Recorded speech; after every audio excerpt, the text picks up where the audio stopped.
మన తండ్రి అయిన దేవుని నుండి ప్రభైన యేసుక్రీస్తు నుండి కృపయు సమాధానములు మీకు కలుగునుగాక. ఆమేన్. దయచేసి కూర్చుందాం. దేవుని నామమునకు మహిమ కలుగునుగాక.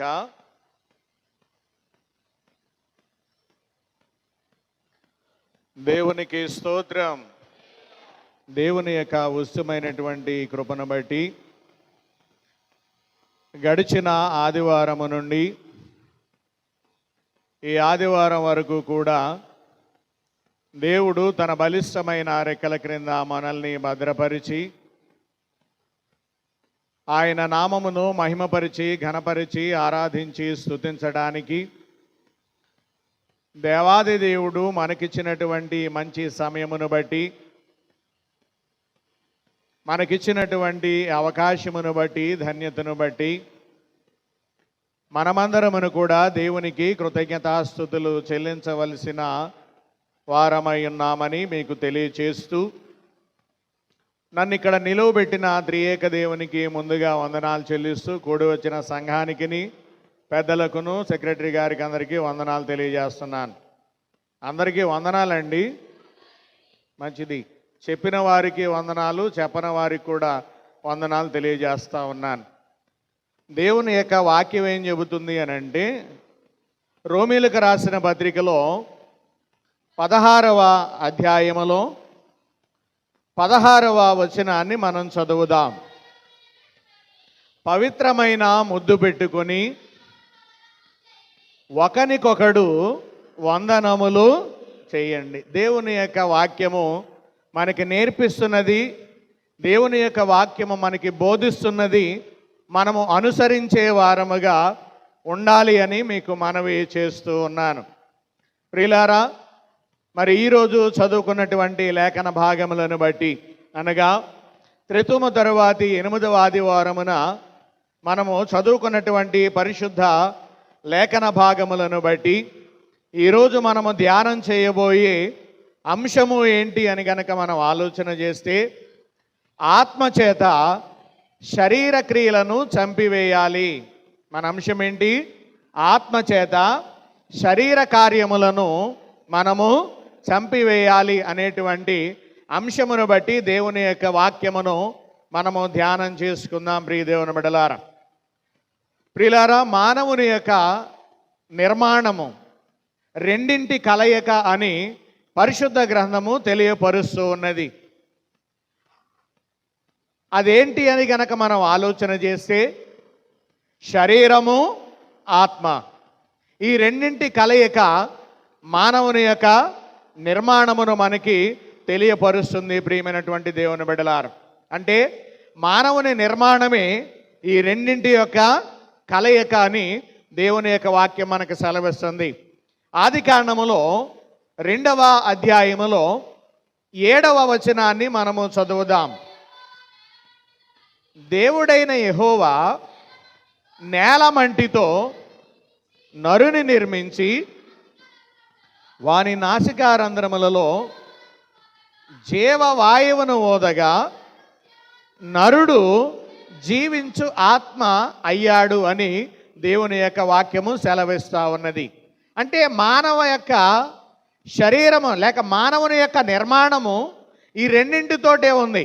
ఒకటి శరీరము, 2 ఆత్మ, జీవించు ఆత్మ. ప్రియమైనటువంటి దేవుని బిడ్డలారా, ఇంకా మనకి బాగా అర్థం అవ్వాలి అని అంటే అదే దేవుడు చెప్పినటువంటి విషయం ఏంటి అని అంటే, ఆదికాండములో 3వ అధ్యాయములో 19వ వచనాన్ని ఒకసారి మనం చదువుదాం.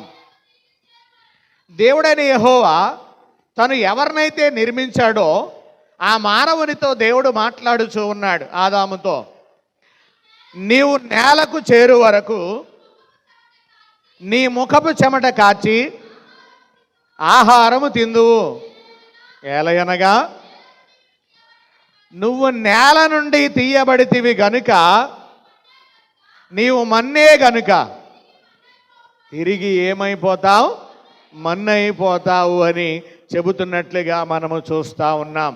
అంటే మానవుని యొక్క నిర్మాణము మట్టితో జరిగింది. మట్టితో పాటు ఏమిచ్చాడు దేవుడు? అందులో ఆ మట్టి దేహములో ఆత్మను, జీవించు ఆత్మను దేవుడు ఉంచినట్లుగా మనము చూస్తున్నాం. అందుకనే ప్రసంగి భక్తుడు ఎలాగంటాడు, 12వ అధ్యాయములో 7వ వచనాన్ని మనం చదువుదాం. మన్నైనది వెనుకటి వలనే మరల భూమికి చేరును, ఆత్మ తాను దయచేసిన దేవుని యొద్దకు మరలపోవును. ప్రసంగి భక్తుడు ఈ విధంగా మాట్లాడుతున్నాడు, మన్నైనది వెనుకటి వలె మన్నైపోవును, ఆత్మ తాను దయచేసిన దేవుని యొద్దకు మరలపోతుంది అన్నాడు. అంటే మానవుని యొక్క నిర్మాణం ఇటు దేనితోటి, మట్టితోటి, ఆత్మతోటి. అంటే దీని అర్థం ఏంటి అంటే, మట్టితో శరీరాన్ని చేశాడు, ఆయన నోటితో జీవాత్మను ఈ దేహములోనికి, శరీరములోనికి పంపించాడనేటువంటి విషయాన్ని మీకు జ్ఞాపకం చేస్తూ ఉన్నాను. మానవుడు జీవించినంత కాలము కూడా ఈ రెండు ఏంటి, శరీరము, ఆత్మ, ఈ రెండు కూడా ఒకదానితో ఒకటి కలిసి ఉంటున్నట్టే ఉంటాయి. కానీ ప్రతి విషయంలో కూడా ఏం చేస్తూ ఉంటాయి అని అంటే విభేదిస్తూ ఉంటాయి. అంటే ఒకదానికొకటి వ్యతిరేకంగా ఉంటూ ఉంటాయి. ప్రియమైనటువంటి దేవుని బిడ్డలారా, అనగా ఒకదానితో మరి ఒకటి నిత్యము గొడవ పడుతూనే ఉంటాయి. ప్రియమైనటువంటి దేవుని బిడ్డలారా, అందుకని ఇందాక మనం పాడుకున్నటువంటి కీర్తనలో గనక మనము చూస్తే, అక్కడ గనక మనం ఆలోచన చేస్తే ఆ 315వ కీర్తనలో 3వ చరణములో అంటాడు, వెలుపట బహుయుద్ధ ములులో పటను భయము కలిగే నెమ్మది తొలగేను పలు విధములగు సంధియాంబుల వలన పోరాటముల చేనే నలసేటు నటు కొట్టబడి దుర్బలుడనై గాయములతోనిదే ఉన్న పాటున వచ్చు చున్నాను నీ పాద సన్నిధి కో రక్షక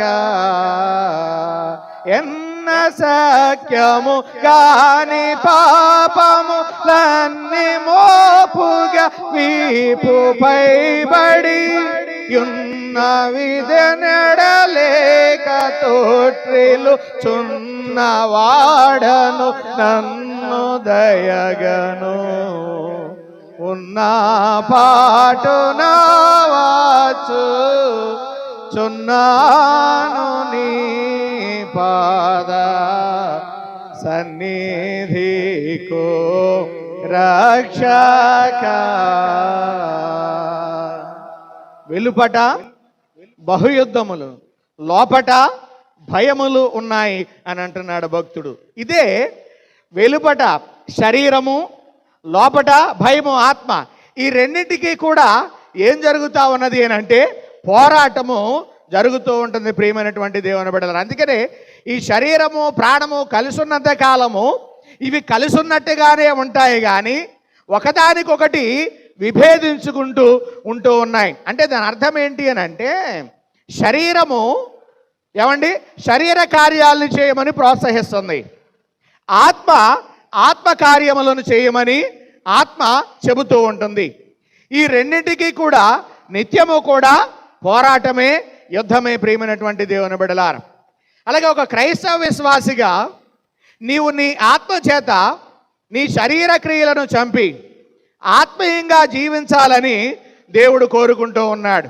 ఆత్మీయంగా జీవించాలని దేవుడు కోరుకుంటూ ఉన్నాడు. ప్రియ దేవుని బిడ్డలారా, అంటే ఆత్మీయంగా మనము జీవించాలి అని అంటే శరీర క్రియలను ఏం చేయాలంట?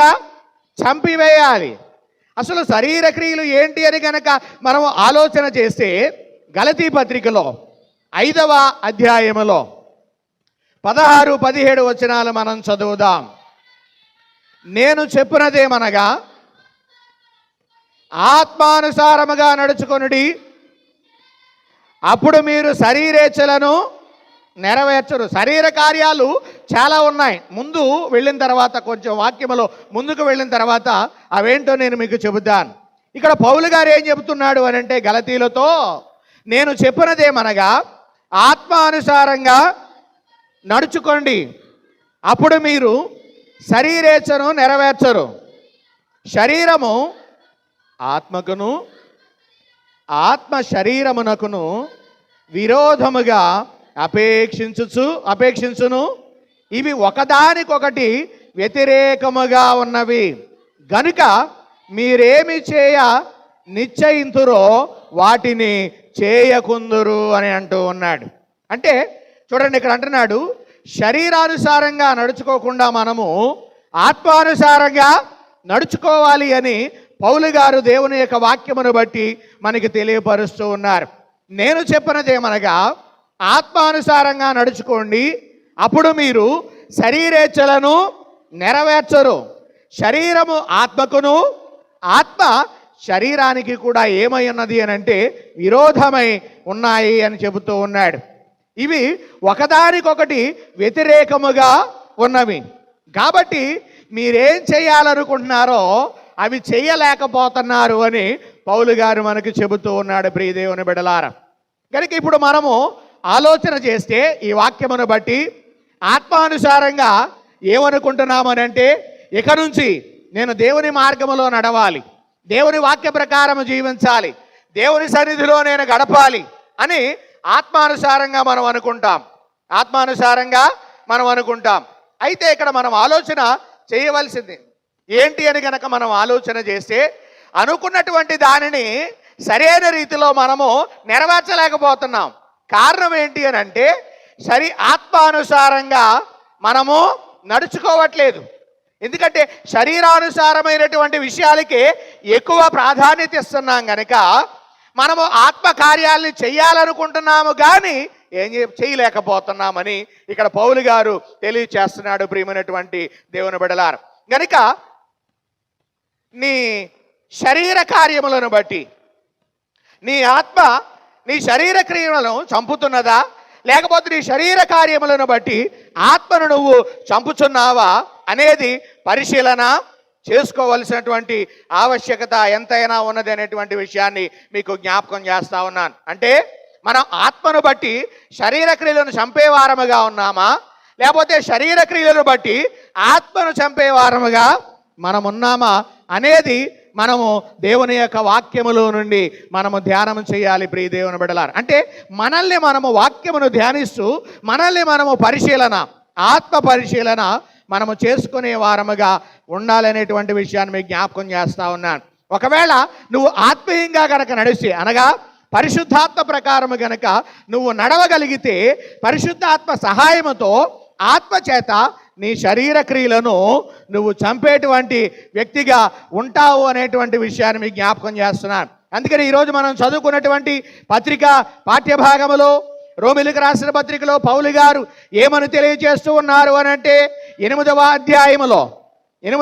అధ్యాయంలో 12వ వచనం నుంచి మనం చదివితే, కాబట్టి సహోదరులారా, శరీరానుసారముగా ప్రవర్తించుటకు మనము శరీరమునకు రుణస్థులము కాము అంటున్నాడు.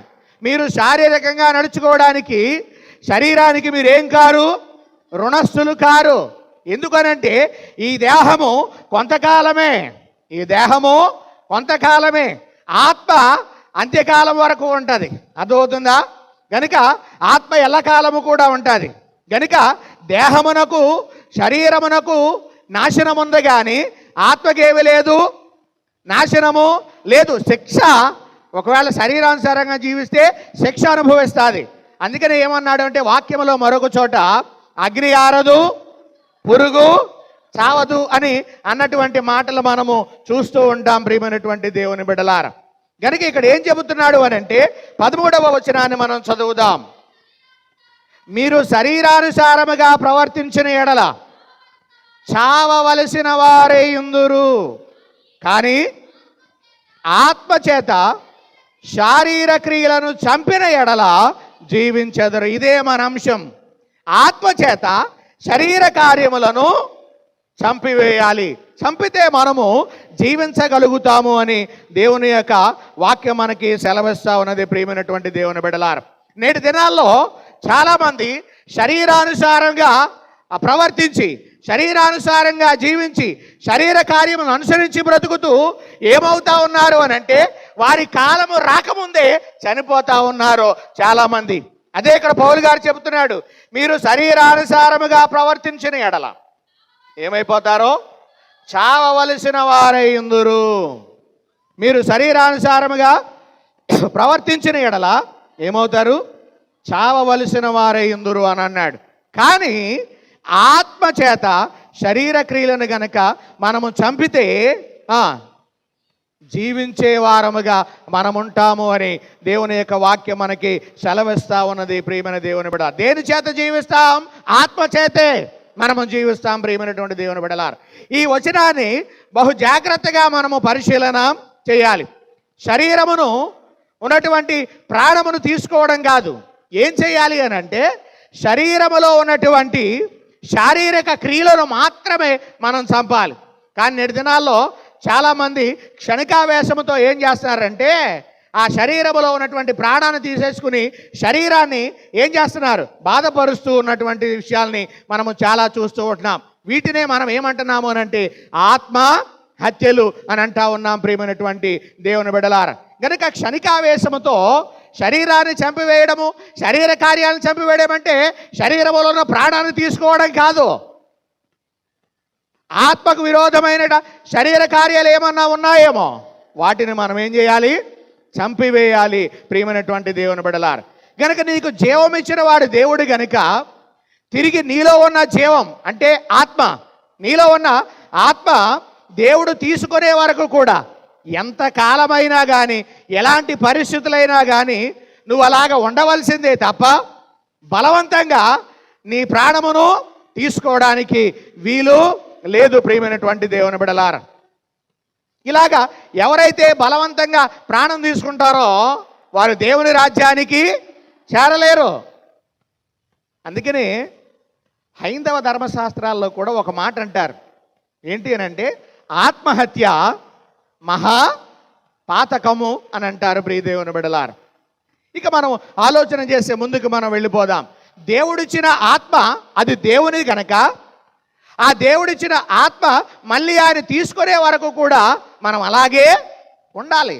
కానీ అపవాది ఏం చేస్తూ ఉన్నది అని అంటే నిన్ను అటువంటి ఆలోచించుకోకుండా అపవాది ఏం చేస్తుంది అని అంటే నీ ఆత్మను నాశనం పొందించడమే పనిగా పెట్టుకొని ఏం చేస్తుంది అని అంటే శరీరాన్ని చంపడానికి ఏం చేస్తుంది? ప్రోత్సహిస్తూ ఉంది, నిన్ను ప్రేరేపిస్తూ ఉన్నది అనేటువంటి విషయాన్ని మీకు జ్ఞాపకం చేసుకుంటూ ఉన్నాను.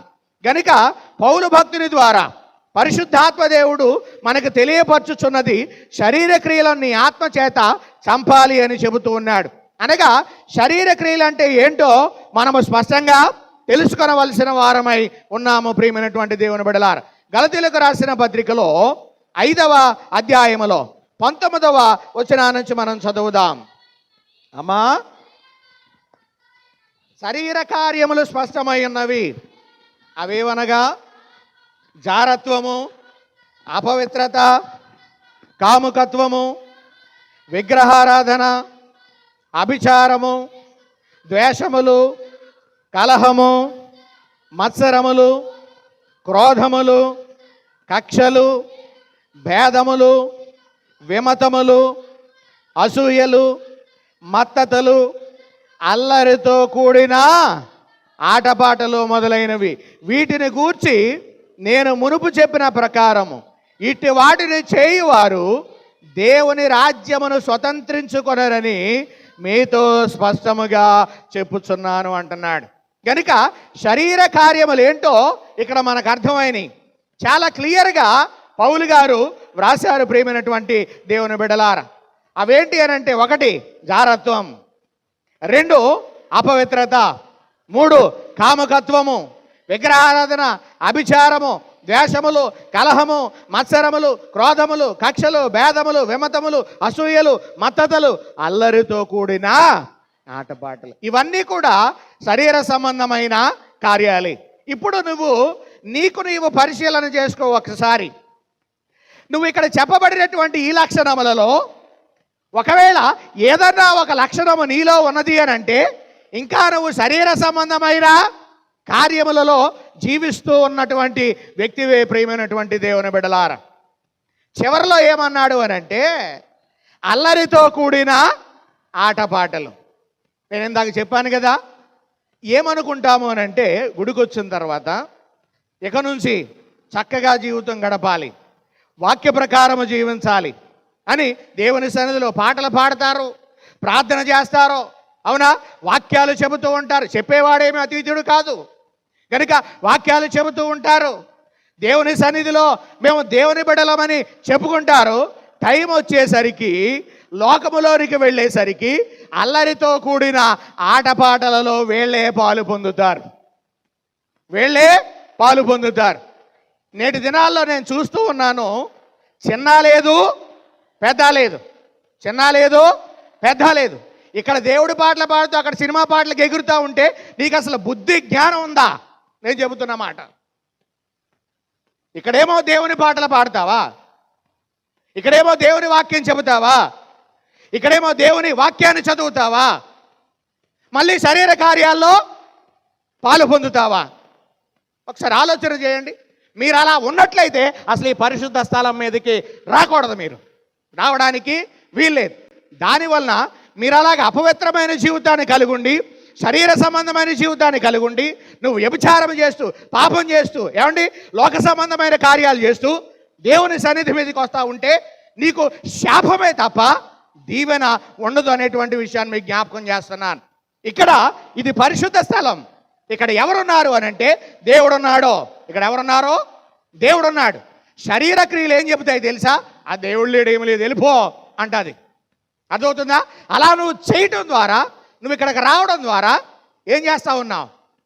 పాపాన్ని మూట కట్టుకుంటున్నావు, శాపాన్ని మూట కట్టుకుంటున్నావు. చాలామంది అపవిత్రమైన దానిలో బలలో పాలు పొందుతూ ఉన్నారు, పవిత్రమైన బలలో కూడా చాలామంది పాలు పొందేస్తూ ఉన్నారు. ఎవడైతే అయోగ్యముగా ప్రభు బలలో పాలు పొందుతాడో, అంటే శారీరక క్రియలను చంపకుండా ఎవరైతే ప్రభు బలలో పాలు పొందుతాడో వాడు మరణిస్తాడటండి. నా మాటలు కాదు, వాక్యం చెబుతుంది. కొరింథీ పత్రిక మీరు ఇంటికి వెళ్ళిన తర్వాత చదవండి, ఇప్పుడు కాదు. కనుక దేవుని పిల్లలైనటువంటి మనము ఆత్మీయంగా నడవాలని దేవుడు కోరుకుంటున్నాడు. కాబట్టి పౌలు భక్తుడి ద్వారా చెప్పాడు, శరీర క్రియలేంటో చెప్పాడు. వాటిని మనము విసర్జించి మరి ఏ క్రియలు చేయాలి, ఏ కార్యాలు చేయాలి అని అంటే చూడండి 22వ వచనం నుంచి మాట్లాడుతున్నాడు. అయితే ఆత్మకార్యాలు ఏంటో చెబుతున్నాడు. ప్రేమ, సంతోషము, సమాధానము, దీర్ఘశాంతము, దయాళుత్వము, మంచితనము, విశ్వాసము, సాత్వికము, ఆశ నిగ్రహము. ఇవి ఆత్మకార్యాలు, ప్రియమైనటువంటి దేవుని బిడ్డలారా. కనుక ఆత్మకార్యాలేంటో శరీర కార్యాలేంటో మనకి స్పష్టంగా తెలియచేయబడింది. కాబట్టి నిన్ను నీవు పరిశీలన చేసుకో. ఈ రోజుల్లో ఎవరో కూడా ఒక వ్యక్తికి చెప్పాల్సిన అవసరం లేదు. ఎందుకు అని అంటే ఏ వ్యక్తికి ఆ వ్యక్తే చాలా జ్ఞానవంతుడు ఈ రోజుల్లో. ఒకప్పుడైతే అది అజ్ఞాన కాలము కాబట్టి చాలామంది అజ్ఞానంలో ఉండేటువంటి వారు. ఇప్పుడు ఇది అజ్ఞాన కాలము కాదు, అది అజ్ఞాన కాలము కాబట్టి మనుషులు ఎలా జీవించినా దేవుడు చూచి చూడనట్టు వదిలేశాడు. అపోస్తల కార్యగ్రంథములో 17వ అధ్యాయములో 30వ వచనాన్ని మనం చదువుదాం. అపోస్తల కార్యాలు 17:30. ఆ అజ్ఞాన కాలములను దేవుడు చూచి చూడనట్టుగా ఉండెను. ఇప్పుడైతే అంతటను అందరూ మారు మనసు పొందవలనని మనుషులకు ఆజ్ఞాపిస్తా ఉన్నాడు. అంటే నువ్వు ఆత్మానుసారంగా జీవించాలి అని ఆయన ఏం చేస్తా ఉన్నాడు? ఆజ్ఞాపిస్తున్నాడు. ఇప్పుడు ఆత్మానుసారంగా జీవించాలి అని అంటే శరీర కార్యములను మనము చంపి వేయాలి. ప్రియమైనటువంటి దేవుని బిడ్డలారా, యేసుక్రీస్తు ప్రభువారు కూడా, పౌలు గారే కాదు, యేసుక్రీస్తు ప్రభువారు కూడా చాలా విషయాలు చెప్పాడు. ఏంటి అని కనుక మనం ఆలోచన చేస్తే మత్తయి సువార్తలో 5వ అధ్యాయములో మత్తయి సువార్త 5వ అధ్యాయం 29-30 వచనాలు మనం చదువుదాం. నీ కన్ను నిన్ను అభ్యంతరపరిచిన ఎడల దాని పెరికి నీ యొద్ద నుండి పారవేయము. నీ దేహమంతయు నరకములో పడవేయకుండా నీ అవయములో ఒకటి నశించుట నీకు ప్రయోజనకరము కదా. నీ కుడి చెయ్యి నిన్ను అభ్యంతరపరిచిన ఎడల దాని నరికి నీ యొద్ద నుండి పారవేయము. నీ దేహమంతయు నరకములో పడకుండా నీ అవయములో ఒకటి నశించుట నీకు ప్రయోజనకరము కదా. ఇక్కడ యేసుప్రభు వారే అంటా ఉన్నాడు, నీ కన్ను నిన్ను అభ్యంతరపరిస్తే ఆ కన్నుని పెరికివేయమంటున్నాడు. నీ కుడి చెయ్యి నిన్ను అభ్యంతరపరిస్తే ఆ కుడి చెయ్యిని నరికేయమంటున్నాడు. యేసుప్రభు కన్ను పెరికేయమన్నాడు కదా, లేకపోతే చెయ్యి నరికేయమన్నాడు కదా అని కన్ను పెరికేసుకుని చెయ్యి నరుకోవక్కర్లా. యేసుప్రభు వారు చెప్పింది శారీరకంగా కాదు, ఆత్మానుసారముగా ప్రియమైనటువంటి దేవుని బిడ్డలారా. అంటే మన అవయవముల ద్వారా జరుగుతున్నటువంటి శరీర కార్యములను చంపివేయాలి. కన్నుతో ఏం పాపం చేస్తాం? అక్కడే చెప్పాడు. అక్కడ చూడండి, వ్యభిచారము చేయవద్దని చెప్పబడిన మాట మీరు విన్నారు కదా. నేను మీతో చెప్పినదేమనగా, ఒక స్త్రీని మోహపు చూపుతో చూసు ప్రతివాడు అప్పుడే తన హృదయమందు ఆమెతో వ్యభిచారము చేసిన వాడగును. కన్నుతో చేసే పాపం, చేతులతో చేసే పాపం. అంటే దేవుడు చెప్పింది శారీరకంగా చేయమని కాదు, ఆత్మానుసారంగా చేయమంటున్నాడు. నీ కన్నుతో చేసే పాపం ఏదైతే ఉందో, నీ కన్నుతో చేసే శరీర క్రియ ఏదైతే ఉన్నదో దాన్ని చంపేయాలి. నీ చేతులతో చేసే శరీర క్రియలు ఏమైతే ఉన్నాయో వాటిని చంపివేసే వారముగా మనం ఉండాలి ప్రియమైనటువంటి దేవుని బిడ్డలారా. ఎందుకనంటే రోమిలికి రాసిన పత్రిక 6వ వచనములో పాప శరీరము నిరర్ధకమగునట్లు మన ప్రాచీన స్వభావము ఆయనతో కూడా సిలువ వేయబడిందని పౌలు చెబుతున్నాడు. అంటే మన పాపపు స్వభావాన్ని, ప్రాచీన స్వభావాన్ని మనం ఏం చేసేయాలి? సిలువ వేసేయాలి. అంటే పాపముల విషయం ఇంకోటి 2వ వచనం ఏమంటాడు చూడు, 6వ అధ్యాయం 2వ వచనం. అట్లనే రాదు, పాపం విషయమై చనిపోయిన మనము చాలు. పాపాల విషయం మనం ఏమవ్వాలంట? అది చంపేయడం అంటే మనం చచ్చిపోతాం కాదు, మనలో ఉన్న పాపములను, పాపపు ఆలోచనలను, పాపపు కార్యాలని మనం ఏం చేయాలంట? చంపేయాలి. కనుక మనం పాపముల విషయమే చనిపోయి 3వ వచనం అంటాడు, బాప్తిస్మము ద్వారా నూతన వ్యక్తిగా ఆత్మీయంగా మనము జీవించడమే ఆయన కోరుకుంటూ ఉన్నాడు ప్రియమైనటువంటి దేవుని బిడ్డలారా. కాబట్టి మనము పాపముల విషయమై చనిపోయి, ఏమండి అనగా శరీర విషయములో శరీర కార్యములను మనము చంపివేసి ఆత్మ సంబంధమైన కార్యములను చేస్తూ ఆత్మానుసారంగా మనము జీవించే వారంగా ఉండాలి. ఇప్పుడు శరీరానుసారంగా శరీర సంబంధమైన కార్యాలు ఎవరి ద్వారా కలుగుతాయి అని అంటే అపవాది ద్వారా, అతని ప్రేరేపణ ద్వారా కలుగుతూ ఉంటాయి. ఇప్పుడు వాటిని జయించాలి అని అంటే మనము కూడా ఏం చేయాలి? యుద్ధం చేయాలి వాటితోటి. మనం కూడా ఏం చేయాలి వాటితోటి? ఇందాక చెప్పాను కదా, వెలుపట పోరాటములు, లోపల యుద్ధాలు. అవునా? వేటితోటి? శరీరం ఆత్మకును, ఆత్మ శరీరమునకును. అంటే ఇప్పుడు ఆత్మ శరీర కార్యాలతో ఏం చేయాలి? వాటిని జయించాలి అంటే యుద్ధం చేయాలి ప్రియమైనటువంటి దేవుని బిడ్డలారా. యుద్ధం చేయాలంటే ఏం చేయాలి? మామూలుగా ఎవరన్నా మనుషులతోటి యుద్ధం చేయాలంటే ఏమండి, బలం, కర్ర కానీ, ఖడ్గము కానీ, ఏమండి ఇవేమన్నా ఉంటే వాటితో యుద్ధం చేయొచ్చు. మరి కనబడనటువంటి శరీర కార్యములతో, అర్థమైందా? కనబడినటువంటి ఆత్మ యుద్ధం చేయాలి అని అంటే ఆత్మబలాన్ని మనం పొందుకోవాలి. అంటే ఆత్మీయమైన యుద్ధోపకరణాలని మనము ధరించుకోవాలి. అవేంటి అని అంటే ఎఫెసీ పత్రికలు అంటాడు ఆయన 6, 12, 17. ఎఫెసీ పత్రిక 6వ అధ్యాయము 12వ వచనం నుంచి మనం చదువుదాం. ఏలయనగా మనము పోరాడునది శరీరాలతో కాదు. ఆగండి, మనం పోరాడి దేనితో కాదు? అదే ఇందాక చెప్పాడు ఆయన వాక్యములో, శరీరాన్ని నష్టపరుచుకోవడం కాదు ఆయన చెప్పింది. ఎలయనగా మనము పోరాడినది శరీరాలతో కాదు కానీ ప్రధానులతోనూ అధికారులతోనూ, చూడండి, ప్రస్తుత అంధకార సంబంధులకు లోకనాథులతోనూ ఆకాశ మండలమందున్న దురాత్మ సమూహములతోనూ పోరాడుచున్నాము. కాబట్టి మీరేం చేయాలని చెప్తున్నాడంటే, అందుచేత మీరు ఆపద్దినమందు వారిని ఎదురించుటకును సమస్తమును నెరవేర్చిన వారై నిలవబడుటకు శక్తిమంతులగునట్లు దేవుడిచ్చే సర్వాంగ కవచమును మనము ధరించుకొనాలంట. సర్వాంగ కవచముతో పాటు ఎలాగనగా మీ నడుమునకు సత్యమును దట్టి కట్టుకొని, నీతి అయిన మైమరుపు తొడుగుకొని, పాదములకు సమాధాన సువార్త వలనైన సిద్ధ మనస్సును తొడుగుకొని నిలువబడుడి. ఇవన్నీ గాక విశ్వాసమును డాలు పట్టుకొనుడి, దానితో మీరు దుష్టుని అగ్ని బాణములన్నిటినీ ఆర్పుటకు శక్తిమంతులవుదురు. మరియు రక్షణ అయిన శస్త్రాణమును, దేవుని వాక్యమును, ఆత్మ ఖడ్గమును ధరించుకొనమని ఆయన చెబుతూ ఉన్నాడు. ప్రియమైనటువంటి దేవుని బిడ్డలారా, కనుక శరీర కార్యములను ఎదిరించాలి అనంటే మనము ఆత్మీయమైనటువంటి ఉపకరణములను మనము కలిగి ఉండే వారముగా మనం ఉండాలి. అవేంటో ఇక్కడ స్పష్టంగా మనం తెలుసుకున్నాం కాబట్టి వాటిని కలిగి మనము శరీర కార్యములను జయించి ఆత్మచేత వాటిని చంపివేసే వారముగా ఉండాలని పత్రిక పాఠం మనకి నేర్పిస్తూ ఉన్నది. ప్రియమైనటువంటి దేవుని బిడ్డలారా, మరి ఈరోజు సువార్త పాఠము మనకేం నేర్పిస్తుంది, ఏం తెలియజేస్తుంది అని కనుక మనం ఆలోచన చేస్తే, చాలామంది శరీర క్రియలను చంపుకోలేని విశ్వాసులుగాను బోధకులుగాను ఉన్నారట. ప్రియ దేవుని బిడ్డలారా, చూడండి మత్తయి సువార్తలో 7వ అధ్యాయములో 22, 23 వచనాలు మనం చదువుదాం. ప్రభువా ప్రభువా అని నిన్ను పిలుచు ప్రతివాడును పరలోక రాజ్యములో ప్రవేశింపుడు గాని పరలోకమందున నా తండ్రి చిత్త ప్రకారము చేయువాడే ప్రవేశించును. ఆ దినమందు అనేకులు నన్ను చూసి, ఆగుదాం, అనేకులు అన్నాడు. అనేకులు అనేటువంటి మాటలో విశ్వాసులు ఉన్నారో, సేవకులు కూడా ఉన్నారు.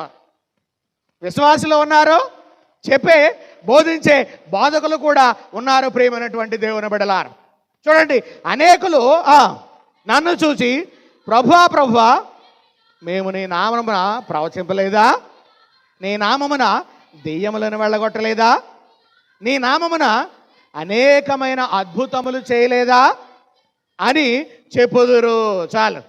చాలామంది ఆయన దగ్గరకు వచ్చి అనేకులు, ప్రభువా మేము నీ నామమున ప్రవచించాం అంటే ఎవరో? ప్రవక్తలు ప్రవచించారు. రెండవది, నీ నామమున అనేకమైన అద్భుతాలు చేయలేదా? నీ నామమున దెయ్యములు వెళ్ళగొట్టలేదా? చాలామంది దెయ్యాలు వెళ్ళగొట్టేవారు ఉన్నారు, ప్రవచించేటువంటి వారు ఉన్నారు, అద్భుతాలు చేసేటువంటి వారు కూడా ఉన్నారు.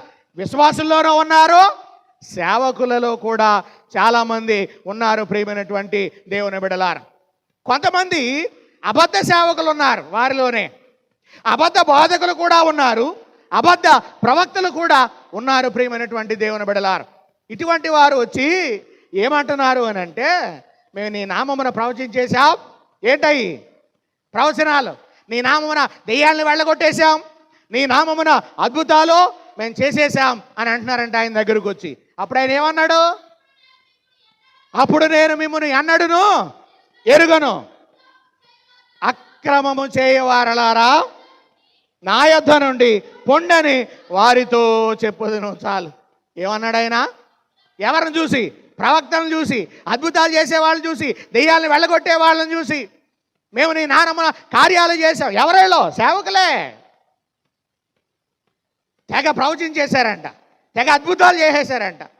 యేసుప్రభు దగ్గరకు వచ్చి నిలబడితే యేసుప్రభు ఏమన్నాడు తెలుసా? అక్రమము చేయవారులారా నా యొద్ద నుండి మీరు తొలగిపోండి అన్నాడు. కారణం ఏమైందంటారు? కారణం ఏమంటారు? ఏంటి అని అంటే, వారు శారీరక క్రియలను విడిచిపెట్టలేదు, వారు శారీరక క్రియలను చంపివేయలేదు, ఆత్మచేత ఆత్మను అనుసరించి నడుచుకోలేదు. ప్రియమైనటువంటి దేవుని బిడ్డలారా, నువ్వు శరీర క్రియలను చంపితేనే ఇక్కడికి వచ్చి నిలబడాలి. ఎవరు పడితే వాళ్ళు వచ్చి ఇష్టం వచ్చినట్టు నిలబడిపోయి చెప్పి మీ ఇష్టానుసారంగా ఉండటానికి వీల్లేదు. ఇది పరిశుద్ధ స్థలం. మారు మనసు పొందనోడు ఎవడో ఇక్కడికి వచ్చి వాక్యం చెప్పకూడదు. బాప్తిసం పొందనోడు ఎవడో, రక్షింపడినోడు ఎవడో కూడా వచ్చి ఇక్కడ వాక్యం చెప్పకూడదు. కొంతమంది నన్ను వాక్యానికి ఇవ్వలేదు అని అంటే, పాస్టర్ గారు మమ్మల్ని ఎంకరేజ్ చెయ్యరు అని చాలామంది విమర్శించారు నన్ను. అక్కడ అసలు నిలబడే అర్హత నీకుందా లేదా ముందు చూసుకోవాలి. నువ్వు మారు మనసు పొంది రక్షించబడకుండా ఇక్కడ నిలబడి ఏం చెప్తావు నువ్వు వాక్యం? అదే చెప్తున్నాడు ఇక్కడ. నువ్వు శరీర క్రియలను చంపేయాలి. నేను ఈ చాలాసార్లు ఈ మాటలు నేను చదువుంటాను. చదివిన ప్రతిసారి నేను దేవునికి ఏమని ప్రార్థన చేస్తాను తెలుసా? పౌలు గారు మాట గుర్తొస్తుంది నాకు వెంటనే. ఇంతమందికి బోధించి నేను భ్రష్టుడైపోతానేమో అని నా శరీరాన్ని నలగొట్టుకుంటున్నాను అంటాడు పౌలు గారు. ఈ వాక్యం చదువుతున్న సందర్భంలో భయం వేస్తూ ఉంటుంది. ఇంకా నాలో ఏమన్నా లోపాలు ఉంటే క్షమించు ప్రభు అని ప్రార్థన చేసుకుని పైకెక్కుతాను. చెప్పిన నేను తొలగిపోకుండా ఉండాలి ప్రభు. ఇది ఆయనకి సమర్పించుకోకముందు లేదు, సమర్పించుకున్న తర్వాతే ఈ ప్రార్థన నేను చేయగలుగుతున్నాను. సమర్పించుకోకముందు సేవ చేశాను, పూర్తిగా సమర్పించుకున్న తర్వాత మాత్రం బ్రతుకుట క్రీస్తే, చావైతే ప్రభు. శరీర కార్యాలు ఒకవేళ ప్రేరేపించిన వాటిని చంపివేయగలగాలి. ఆత్మలో నేను బలపడాలి ప్రభువా అని ప్రార్థన చేస్తూ ఉంటాను. ఇదే దేవుడు మన నుంచి కోరుకుంటున్నాడు. నేనేదో గొప్పవాడినని ఈ మాట మీకు చెప్పట్లేదు. ప్రభు మనల్ని అదే కోరుకుంటున్నాడు. ఆత్మానుసారంగా మనము జీవించాలి. ఇక్కడ చాలామంది నేటి దినాల్లో లోక సంబంధమైన అనగా శరీర కార్యాలను విడిచిపెట్టట్లేదు. శరీర కార్యాల్లో వస్త్రధారణ కూడా ఒకటే, శరీర కార్యాల్లో మేకప్ కూడా ఒకటే.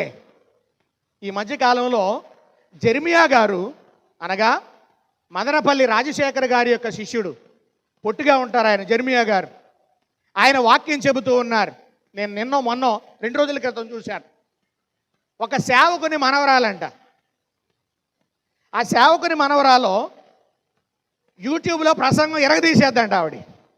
యూట్యూబ్లో ప్రసంగం వెరగదీసేద్ది ఆవిడ. చాలా బాగా చెప్తుందంట.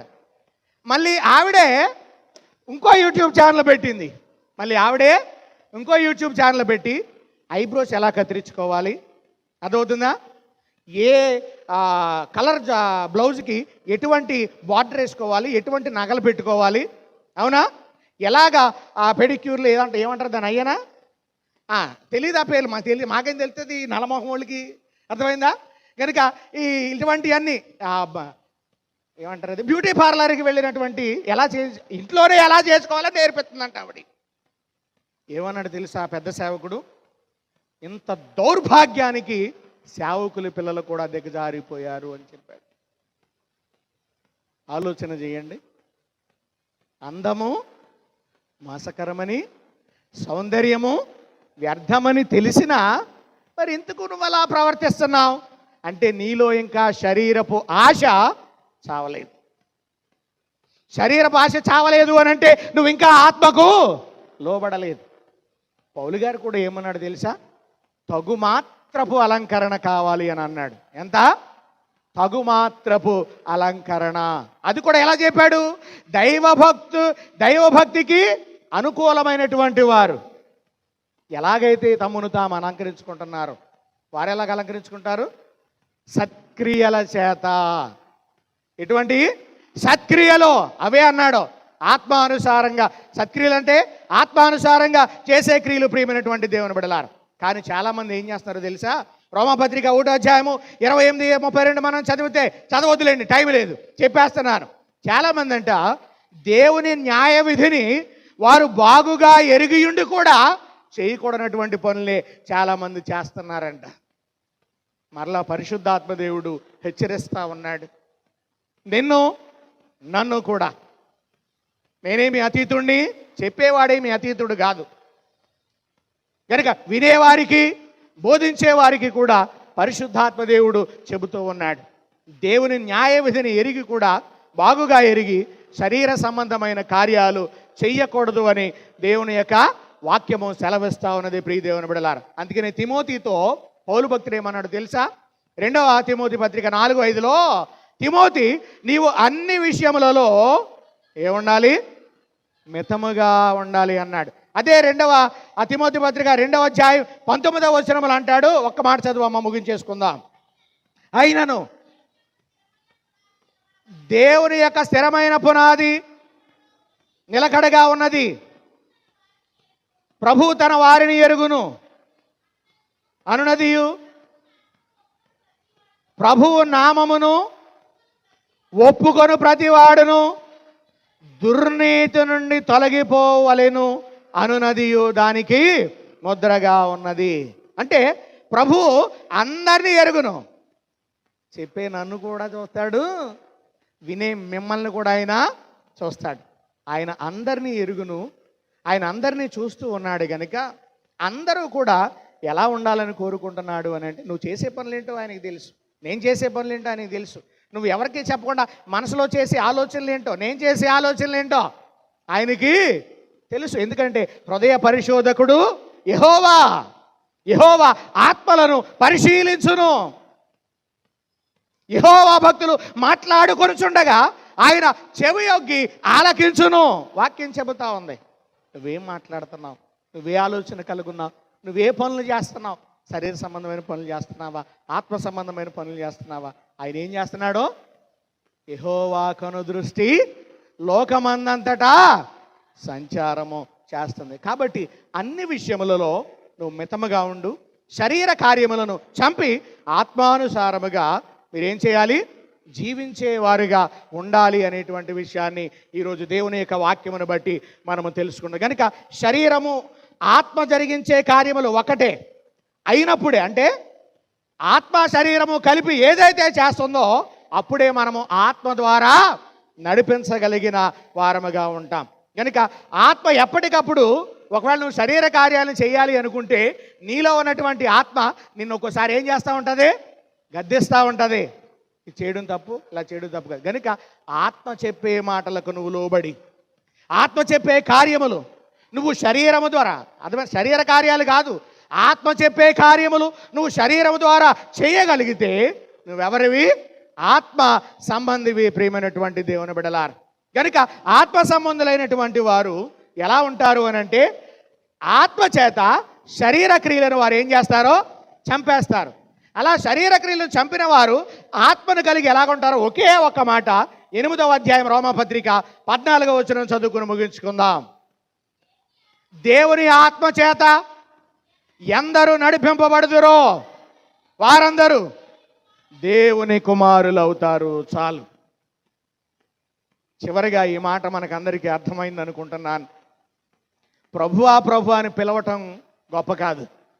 అర్థమైందా? ప్రభువా ప్రభు అని పిలిస్తే పరలోకం వెళ్ళలేం. ఆయన చిత్తము చొప్పున, అనగా ఆయన మాట చొప్పున చేయువాడే పరలోక రాజ్యంలో ప్రవేశిస్తాడు. అది విశ్వాసి అయినా, సేవకుడైనా, ఎవరైనా కానీ శరీర కార్యములను చంపి ఆత్మీయంగా జీవిస్తే మాత్రమే మనము ఆత్మ ద్వారా జీవించగలుగుతాం. ఎవరైతే ఆత్మ ద్వారా జీవిస్తూ ఉంటారో వారు ఆత్మ చేత నడిపించబడి ఆత్మ కుమారులుగా, దేవుని కుమారులుగా ఉంటారు. కనుక మిమ్మల్ని నేను అడిగే ప్రశ్న ఒకటి, మీరు దేవుని కుమారులుగా, కుమార్తెలుగా ఉండాలనుకుంటున్నారా? అందరూ ఏమంటారు తెలుసా? మేము దేవుని బిడ్డలుగా ఉండాలని అనుకుంటున్నామండి అని అంటారు. అలా ఉండాలనుకుంటే ఆత్మ చేత నీ శరీర కార్యాలు ఏమైతే ఉన్నాయో విన్నావు గనుక వాటిని చంపి, ఇక నుంచినైనా, ఈ రోజు నుండైనా వాటిని విడిచిపెట్టి, చంపడం అంటే వాటిని వదిలేయడం, ఇంకా వాటి వైపు ఎన్నడూ తిరిగి చూడకపోవడం, నువ్వు అలాగా విడిచిపెట్టి ప్రభువు బిడ్డగా నువ్వు ఈ లోకములో ఆత్మచేత జీవిస్తూ ప్రభు యొక్క రాకడ కొరకు రాజ్యానికి ఆయుత్తపడాలని తెలియచేస్తూ ఈ మాటలు ముగిస్తున్నాను. దేవుడి మాటలు మన వినికిడిలో దీవించును గాక. ఆమేన్. సమస్త జ్ఞానమునకు మించిన దేవుని సమాధానం యేసుక్రీస్తు వలన మీ హృదయములకు హృదయం తలంపులకు కావలిండును గాక. ఆమేన్.